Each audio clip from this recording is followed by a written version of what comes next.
Bueno, bienvenidas. Nuestro tema de hoy se llama El gozo de la obra de Cristo en mí.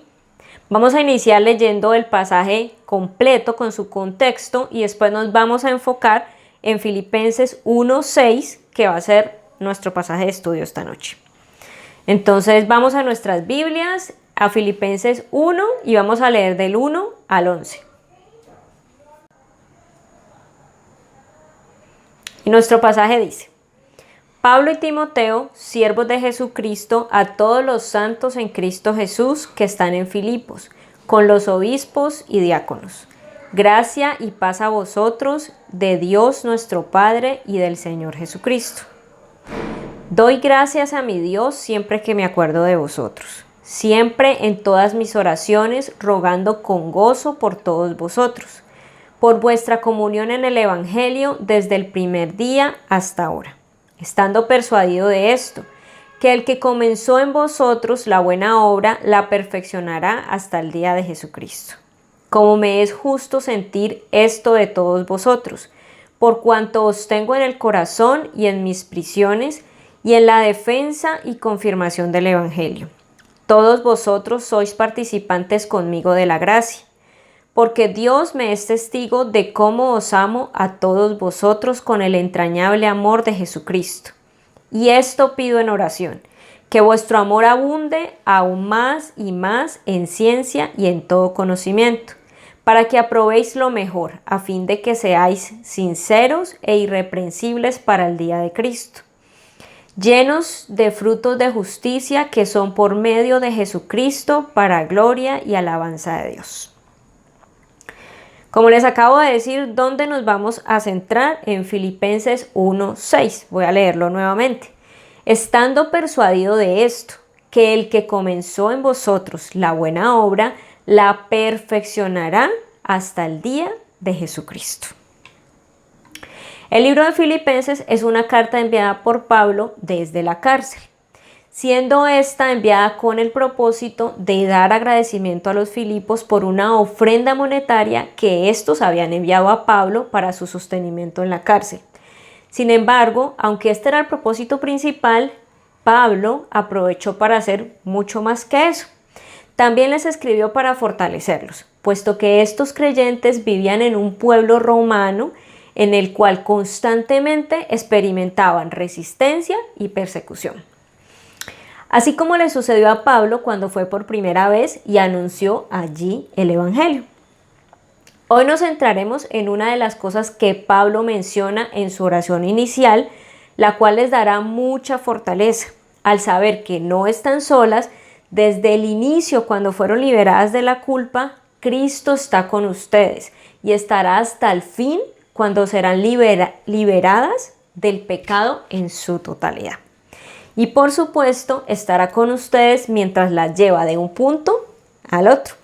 Piensen en esto. Cuando nacimos físicamente y éramos bebés, no sabíamos nada. No podíamos hacer absolutamente nada. Nuestra mamá lo hacía todo por nosotras. A medida que fuimos creciendo, ella siempre estuvo allí. Aunque cada día adquiríamos más responsabilidades, la mayor responsabilidad de nuestra madre nunca nos faltó. Ella era nuestra guía, nuestra fuerza, nuestra seguridad, y yo pienso que lo será hasta que ella o nosotras dejemos de existir en este mundo terrenal. Así es con Cristo. Nacemos porque Él nos da vida. Nos perfeccionamos cada día más porque Él, como autor principal, nos lleva a eso con su poder.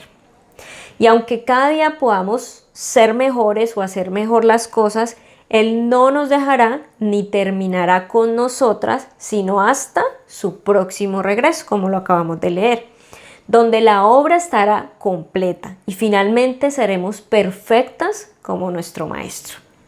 Así que hoy estudiaremos Filipenses 1:6, donde Pablo afirma lo convencido que está que la buena obra que Cristo empezó en nosotras, cuando nos convertimos, la seguirá haciendo hasta el día de su próxima venida, o sea, hasta siempre, hasta que seamos perfectas según Él lo espera, cuando por fin le veamos cara a cara. Veamos entonces esto en detalle. Yo he dividido esta enseñanza, he dividido el estudio en 3 enseñanzas. Empecemos con la primera. La primera se llama el gozo que trae estar convencida. Lo primero que vemos en la oración de Pablo, en los versículos 4 y 5, es a manifestando el gozo que sentía al recordar a esa comunidad en particular. Pues él personalmente había conocido la comunión con el evangelio que ellos habían tenido, que los filipos habían tenido desde el principio hasta ese momento en que les escribe la carta. Recordemos que fue el mismo Pablo a quien el Señor usó para llevar el evangelio de Cristo a esa comunidad de gentiles.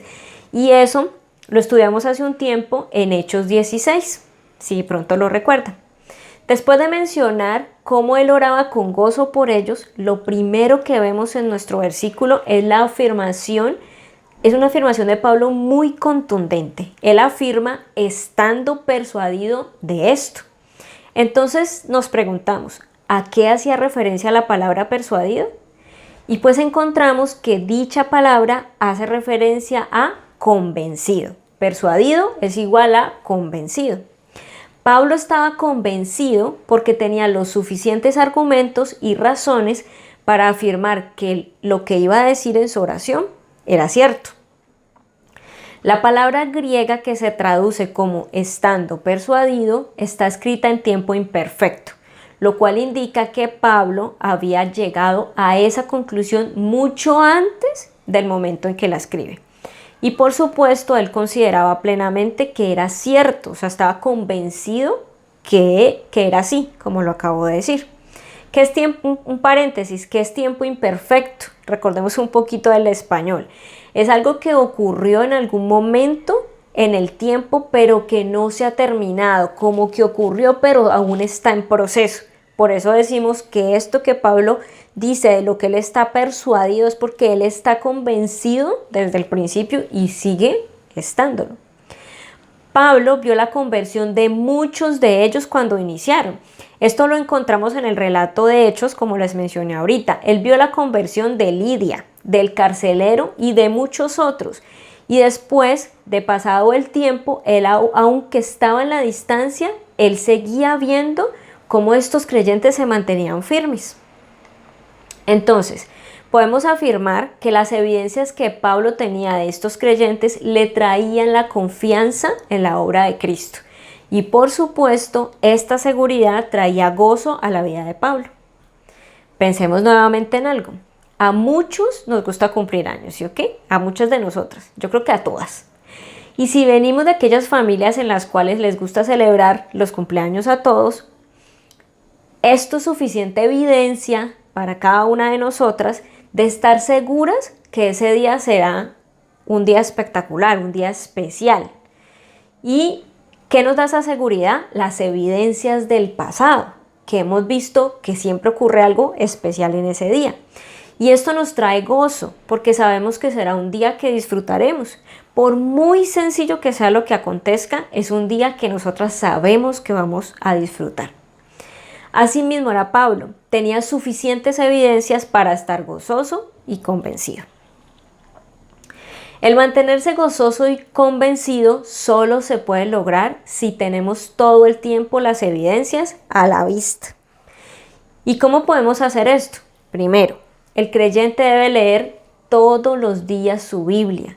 ¿Qué mejor lugar para encontrar las evidencias de Cristo y su obra a lo largo de toda la existencia humana? Y segundo, mirando a nuestro propio pasado y al de algunos creyentes piadosos que tengamos cerca, que nos pueden mostrar cómo la obra de Cristo avanza en cada uno y cómo no se detiene. O sea, tú ves que esos creyentes verdaderos en la Escritura y aún en tu propia vida, los que conoces, tú ves que cada día están más cerca de esa santidad, cada día dan como un pasito. Así que esas son las evidencias de conversión que debemos mirar todo el tiempo. Si existe una verdadera conversión en el creyente, siempre dará fruto de la obra de Cristo. Vamos a nuestra segunda enseñanza, el gozo que trae la obra de Cristo en mí. Esta es como la columna de toda esta enseñanza. Entonces, estamos afirmando que hay gozo en saber que la obra que se está haciendo en mí como creyente no está en mis manos, sino en las manos de Cristo principalmente. Y esto trae garantías, definitivamente trae muchas garantías.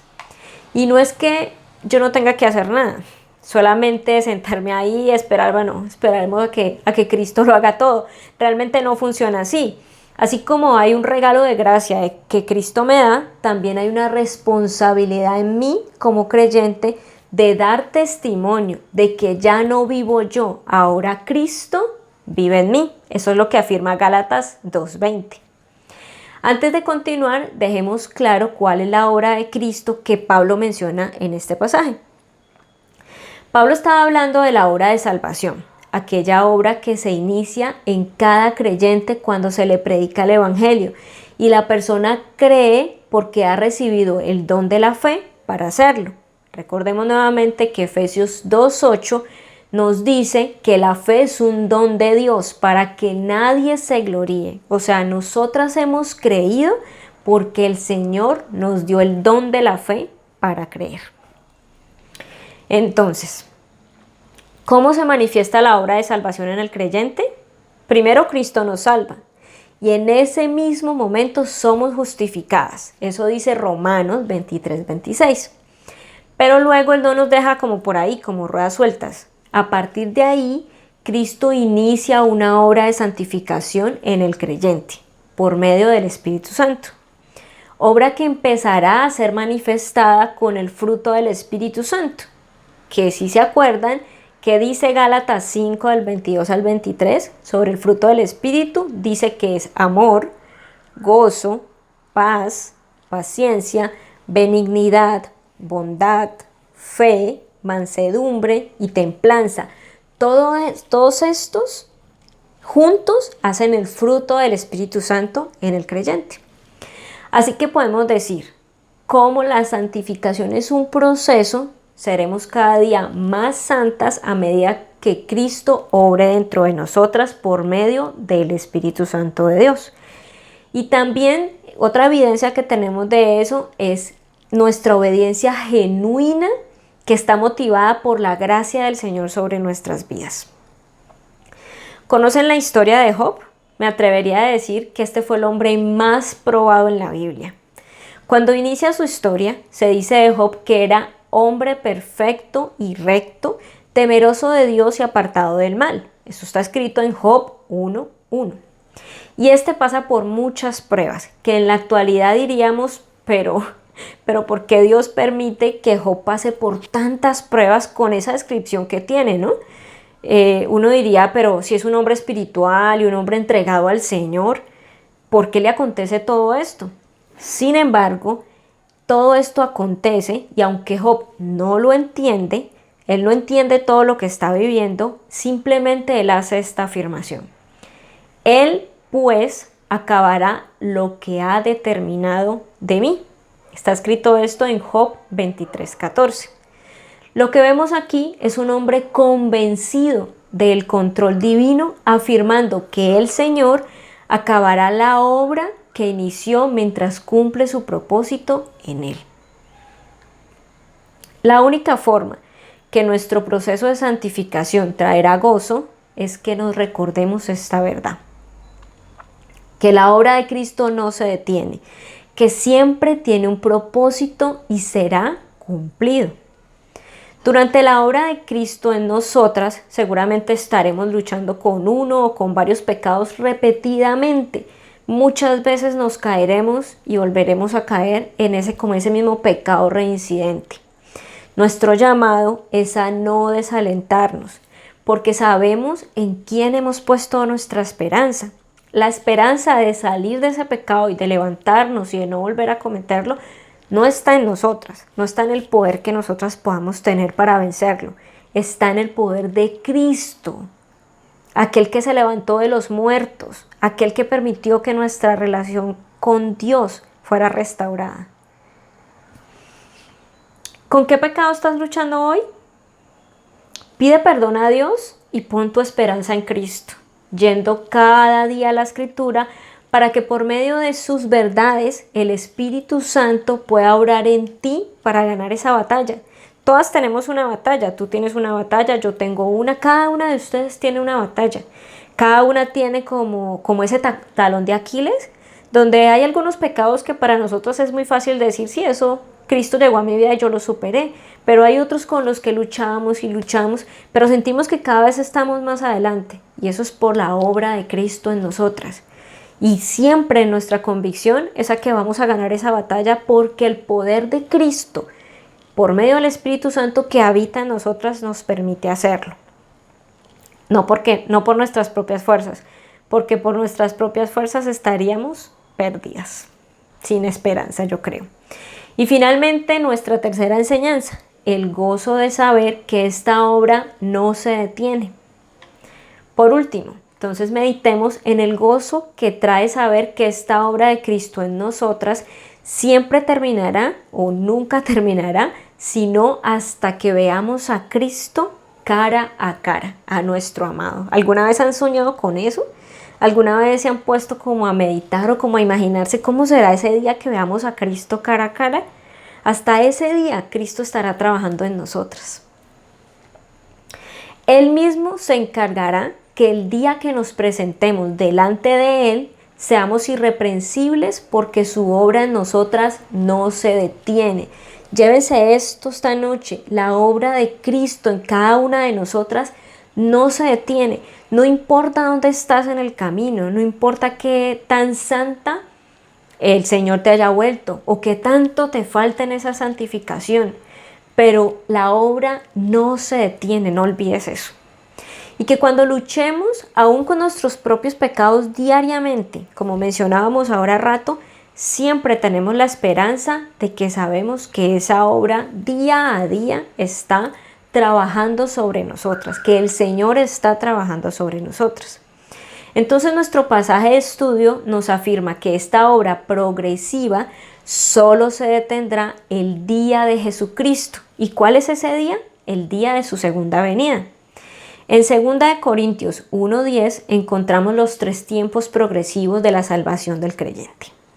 Pongan bastante atención a esto.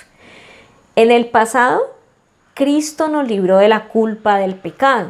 Eso fue en el momento en que llegamos a Él. En el presente, nos libra del poder del pecado. Cada día Él nos da su poder para luchar con el pecado. Y en el futuro nos va a librar de la presencia total del pecado. Ya no habrá pecado, ya no habrá más muerte, ya no habrá más lucha. En ese futuro que esperamos, en ese día de la venida de Cristo. Es justamente este futuro el que nos habla del pasaje. En el versículo 10 del mismo capítulo, el apóstol Pablo nos dice que el fin de todo proceso es que nos presentemos sinceros e irreprensibles en ese día cuando le veamos. Y en el versículo 11 además nos afirma que eso será hecho por los mismos frutos de justicia que estarán sobre nosotras por el mismo Jesucristo, para gloria y alabanza de Dios. Aunque nadie sabe cuándo será ese día, los creyentes tenemos la esperanza de saber que ese día llegará y ese día dejaremos de luchar con nuestro pecado, porque la presencia del pecado ya no estará en nosotras. Una manera de imaginarnos esto, de cómo compararnos o cómo imaginarnos este momento, es compararlo con una boda. Imagínense esto. El novio le pide matrimonio a la novia y juntos preparan ese día especial. Un día en el que habrá banquete, amigos, familia y un sin gozo por estar juntos para siempre. Los días parecen no acabarse. Entre el corre-corre, los preparativos, que falta esto, que falta aquello. Y puede volverse un proceso largo y en algunos casos hasta costoso. Porque hacemos un presupuesto y con pequeños detalles que se van presentando en el camino hasta podemos salirnos del presupuesto. Sin embargo, todo ese cansancio, todo ese estrés, todo el proceso de tomar una decisión u otra, por fin se termina el día, cuando llega ese gran día, el día del matrimonio. Ese día en que los novios estarán espectaculares, no solo porque se han puesto sus mejores trajes, sino porque el gozo de estar juntos para siempre hace que sus rostros se hermoseen de una manera muy particular, como no lo estarán en ningún otro día de sus vidas. Y creo que si ustedes están casadas o han asistido algún día a un matrimonio, eso es obvio. En los rostros de los novios uno ve esa ilusión, la novia está espectacular, el novio está espectacular, o sea, todo se ve mágico. Así será el día de Cristo. Corremos y corremos entre un obstáculo y el otro en nuestra carrera de la fe. Pero cuando llegue ese gran día, el día de Cristo, solo habrá gozo en nuestro rostro, porque por fin estaremos juntas con nuestro amado. Ya no habrá más lloro, ya no habrá más pruebas, ya no habrá más dolor. Solo Cristo y nada más que Cristo estará para nosotras. Necesitamos mantener nuestra esperanza viva, siempre meditando en la verdad de que un día nuestra lucha con el pecado terminará, porque estaremos por siempre con nuestro amado, y que mientras eso sucede, Él mismo seguirá siendo parte de esa obra de santificación progresiva en nuestras vidas. En conclusión, Filipenses 1:6, no olviden nuestro pasaje de hoy, nos anima a perseverar con gozo en nuestra santificación, con la convicción que la obra de Cristo, aquella que inició en nosotras, no dejará de hacerla hasta que nos rescate plenamente del pecado en este mundo y heredemos por siempre el reino de Dios. Para finalizar, encontramos en 1 Corintios 15, los versículos 49 al 52, una descripción maravillosa de cómo será ese momento histórico cuando Cristo venga por su iglesia. Aquí se nos dice que alcanzaremos la perfección cuando Cristo venga y transforme este cuerpo corruptible en un cuerpo celestial. Leamos esto, cómo lo escribe la versión Nueva Traducción Viviente. Al igual que ahora somos como el hombre terrenal, algún día seremos como el hombre celestial. Lo que les digo, amados hermanos, es que nuestros cuerpos físicos no pueden heredar el reino de Dios. Estos cuerpos que mueren no pueden heredar lo que durará para siempre. Pero permítanme revelarles un secreto maravilloso. No todos moriremos, pero todos seremos transformados. Sucederá en un instante, en un abrir y cerrar de ojos, cuando se toque la trompeta final. Pues cuando suene la trompeta, los que hayan muerto resucitarán para vivir por siempre, y nosotros, los que estemos vivos, también seremos transformados. Así que esta es una muy buena noticia para aquellos que hemos creído y hemos entregado nuestra vida a Cristo. Pero por el contrario, es una muy mala noticia para aquellos que a pesar de escuchar estas verdades no quieren creer. Pero sabes, nuestro Salvador es tan poderoso que tú simplemente tienes que pedirle que venza tu incredulidad y Él lo hará. Y en este punto no quisiera dejar de compartirles otra verdad que está en Hechos 17:30, que Dios manda a todos los hombres en todo lugar que se arrepientan de sus pecados y vuelvan a Él. ¿Sabes por qué? Porque Él ha establecido un día en que juzgará a todos y no tendrás excusa de no haber oído. Así que mi invitación hoy es que vengas a Cristo ahora, confesándolo como tu Señor y como tu Salvador, y que te arrepientas de tus pecados. Y como siempre les digo, no tienes que hacer nada más. Solo arrepiéntete, cree en Jesucristo y apártate de tus pecados y empieza a caminar con Él y con su verdad. Vamos a orar.